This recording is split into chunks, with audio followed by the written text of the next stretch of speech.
사도신경으로 신앙 고백하심으로 수요일 새벽을 하나님께 올리겠습니다. 전능하사 천지를 만드신 하나님 아버지를 내가 믿사오며 그 외아들 우리 주 예수 그리스도를 믿사오니 이는 성령으로 잉태하사 동정녀 마리아에게 나시고 본디오 빌라도에게 고난을 받으사 십자가에 못 박혀 죽으시고 장사한 지 사흘 만에 죽은 자 가운데서 다시 살아나시며 하늘에 오르사 전능하신 하나님 우편에 앉아 계시다가 저리로서 산자와 죽은 자를 심판하러 오시리라. 성령을 믿사오며 거룩한 공회와 성도가 서로 교통하는 것과 죄를 사하여 주시는 것과 몸이 다시 사는 것과 영원히 사는 것을 믿사옵나이다. 아멘. 찬송가 288장 예수를 나의 구주 삼고 찬송하겠습니다.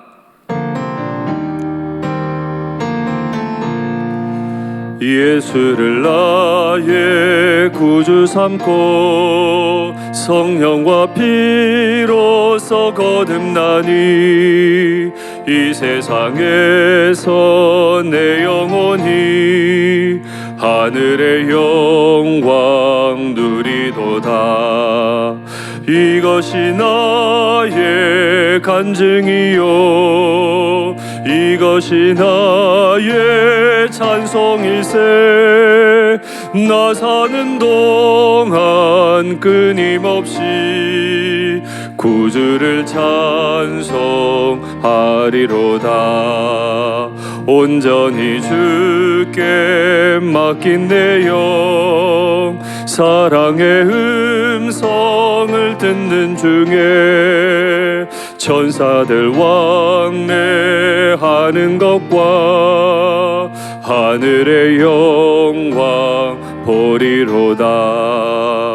이것이 나의 간증이요 이것이 나의 찬송일세. 나 사는 동안 끊임없이 구주를 찬송하리로다. 주 안의 기쁨 누림으로 마음의 풍랑이 잔잔하니 세상과 나는 간 곳 없고 구속한 주만 보이도다. 이것이 나의 간증이요 이것이 나의 찬송일세. 나 사는 동안 끊임없이 구주를 찬송. 이것이 나의 간증이요 이것이 나의 간증이요 이것이 나의 찬송일세. 나 사는 동안 끊임없이 구주를 찬송하리로다. 아멘. 아멘. 우리가 살아가는 날 동안에 우리 주님으로 인한 간증이 날마다 넘치시기를 간절히 축복합니다. 아멘. 하나님 말씀 받겠습니다. 이 복된 시간에 주시는 하나님 말씀은 신약성경 빌립보서 4장 10절부터 13절까지 말씀입니다. 빌립보서 4장 10절부터 13절 신약 323면에 있습니다. 말씀의 제목은 일체의 비결입니다. 빌립보서 4장 10절부터 13절 제가 봉독하겠습니다. 내가 주 안에서 크게 기뻐함은 너희가 나를 생각하던 것이 이제 다시 싹이 남이니 너희가 또한 이를 위하여 생각은 하였으나 기회가 없었느니라. 내가 궁핍함으로 말하는 것이 아니니라. 어떠한 형편에든지 나는 자족하기를 배웠노니 나는 비천에 처할 줄도 알고 풍부에 처할 줄도 알아. 모든 일 곧 배부름과 배고픔과 풍부와 궁핍에도 처할 줄 아는 일체의 비결을 배웠노라. 내게 능력 주시는 자 안에서 내가 모든 것을 할 수 있느니라. 아멘. 사랑합니다. 저는 어제 빌립보서 말씀을 통해서 성숙한 그리스도인들이 가져야 할 6가지 태도, 그리고 그 6가지 태도를 통해 나타나는 2가지 인격에 관해 말씀을 드렸습니다. 이 태도와 인격은 자연스럽게 가져지는 것이 아니라 달리기 선수가 면류관을 얻기 위하여 힘차게 달려나가듯 훈련을 해야 하듯 그리스도인들도 지속적인 훈련을 통해 이 자질들을 가질 수 있다고 말씀드렸습니다. 잊어버리지 마시고 기억하시는 가운데 탁월하고 성숙한 태도, 탁월하고 성숙한 인격을 가지셔서 그리스도의 제자로 또 천국의 시민권 가진 사람으로 아름답게 쓰임 받으시기를 간절히 바랍니다. 오늘 본문은 사도 바울이 화제를 전환해서 빌립보인들이 자신을 어떻게 섬겨주었는지에 관한 이야기를 계속 진행하게 되었습니다. 오늘 본문을 보니까 사도 바울이 나는 주 안에서 기쁘다, 감사가 있다. 왜 사도 바울은 기뻐할까요?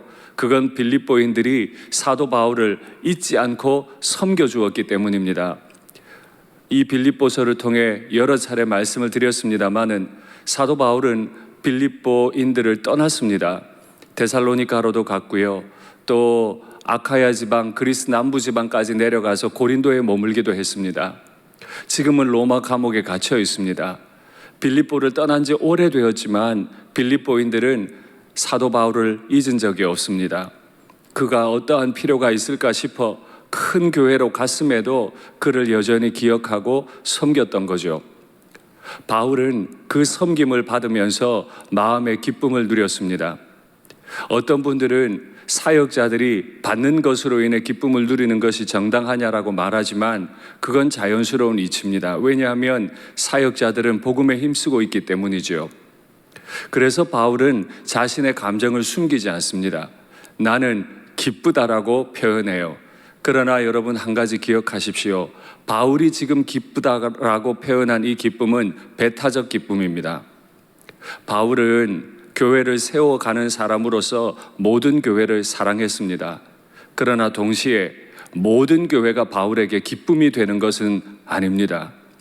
바울이 세웠지만 바울에게 기쁨을 주는 교회가 있는가 하면 바울에게 긴장을 주는 교회가 있습니다. 빌립보 교회는 바울에게 기쁨을 주는 교회였습니다.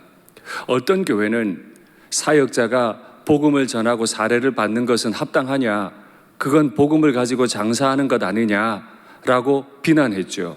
그래서 바울은 그 교회에서 사례를 받지 않기로 결단하는 그런 일들까지 생깁니다. 이 일에 대해서는 내일 다시 자세히 말씀드리도록 하겠습니다. 어쨌거나 구약 성경이나 신약 성경을 통해 확인하지만 말씀 사역자들을 충분히 섬기셔야 합니다.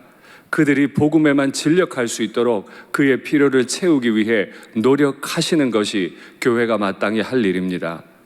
빌립보인들에 대한 바울의 구체적인 감사와 기쁨을 표현하기를 너희가 다시 싹이 났다. 이 말은 어떤 의미인가 하면 빌립보 교회가 바울을 섬기고 싶은데 기회가 없었어요. 그런데 바울이 옥에 갇히자 그가 항상 그 자리에 있게 되자 에바브로디도 편에 자신들의 넘치는 사랑의 헌금을 보낼 수 있게 된 거죠. 기회가 없어서 섬기지 못했지 다시 섬길 수 있는 기회가 오니까 그들은 바로 재정을 모으고 사람을 보내서 바울을 돕기 시작했습니다. 다시 싹이 났다는 이 표현을 보면 바울이 얼마나 감사하고 있었는지 우리는 알 수 있습니다. 기회가 있을 때 마음껏 섬기십시오. 그것이 하나님의 기뻐하시는 일일 것입니다. 사역자들은 또한 그 기쁨과 감사를 구체적으로 표현하시고 또 받은 내용들, 그 기쁨의 헌금들을 가지고 마음껏 힘있게 사역할 수 있는 그런 교회 이루어갈 수 있으면 좋겠습니다. 여러분을 섬겨주셨던 수많은 사역자들을 기억하시고 그분들을 위해 눈물로 기도해 주시면 좋겠습니다. 그러나 바울은 받는 것에만 만족한 사역자는 아닙니다. 내가 풍부에 처할 줄도 알고 궁핍에 처할 줄도 안다.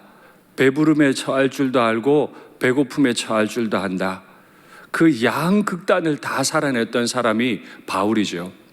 흔히들 사역자는 좀 가난한 게 좋겠다, 조금 어려워야 어려운 사람들 이해하겠다라고 말하는 경우들도 있습니다. 어떤 이유로 그 말씀을 하시는지도 잘 압니다.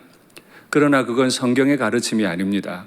성경은 가난할 수도 있고 부할 수도 있다고 가르쳐요. 가난해야 된다든지 부자가 되어야 한다든지 어느 한편을 선택하지 않아요. 때를 따라서는 가난할 수도 있고 때를 따라서는 부할 수도 있는 것이 그리스도인의 삶입니다. 저는 일산교회 담임 목사로서 우리 성도들의 삶이 윤택하고 재정적으로 넉넉함이 있어서 주일에 말씀드린 것처럼 부모님과 자녀를 마음껏 섬길 수 있기를 축복하고 있습니다. 마찬가지죠. 하나님께서 그런 기회를 주신다면 우리는 그 기회를 통해 마땅히 섬기는 일에 애쓸 수 있어야 합니다. 가난하든 부하든 우리는 그 두 양극단을 다 만족하는 법을 배울 수 있어야 하는 거죠. 할 수 있으면 가난한 것은 미덕은 아닙니다. 가난을 추구해야 하는 것도 아닙니다. 그러나 하나님이 어떤 자리에 두시든 우리의 중심이 흔들리지 말아야 하는 거죠. 그러면 어떻게 우리의 중심이 흔들리지 않을 수 있습니까? 내게 능력 주시는 자 안에서 내가 모든 것을 할 수 있느니라.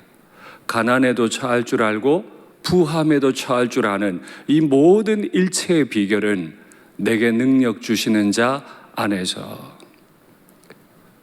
바울은 감옥에 있든 데살로니가에 있든 고린도에 있든 빌립보에 있든 자유의 몸이 되었든 영어의 몸이 되었든 자신에게 능력 주시는 자 안에 거하는 법을 배운 것입니다. 말씀을 전하는 담임 목사나 우리 교회에 사역하시는 여러 부교육자들이나 또 우리 일산교회 모든 성도님들, 너나 할 것 없이 한 가지 중요한 기준을 가지십시오. 과연 나는 주님 안에 있는가?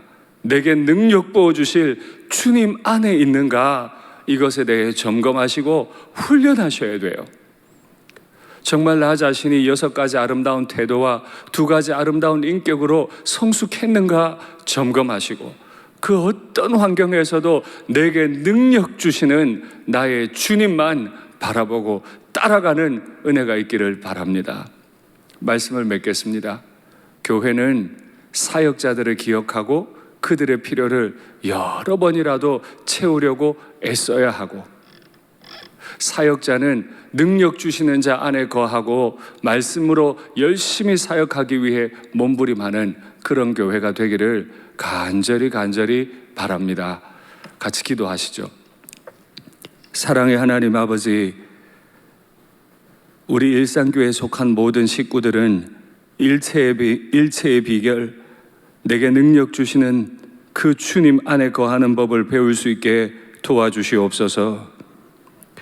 데살로니가 그곳에 떠났더라도 한 번뿐 아니라 2번까지도 섬기려고 했던 빌립보인들의 그 사랑의 마음을 우리에게 주시고, 풍부에도 궁핍에도 처할 줄 아는 능력을 또한 우리에게 허락하여 주시옵소서. 우리를 어디에 두시든 주의 뜻대로 쓰임받는 저희가 되게 도와주옵소서. 그러나 주님 또한 간절히 구합니다. 이 어려운 때에 우리 일산교회 교우들 가정마다 일터마다 안전하게 붙잡아 주시고, 할 수만 있으면 주여 재정적인 넉넉함을 허락하사 부모님과 자녀들을 마음껏 섬기며 교회의 필요들을 잘 채워갈 수 있도록, 마음껏 넘치도록 사역할 수 있도록 은혜를 베풀어 주시옵소서. 주 예수님 이름으로 기도하옵나이다. 아멘.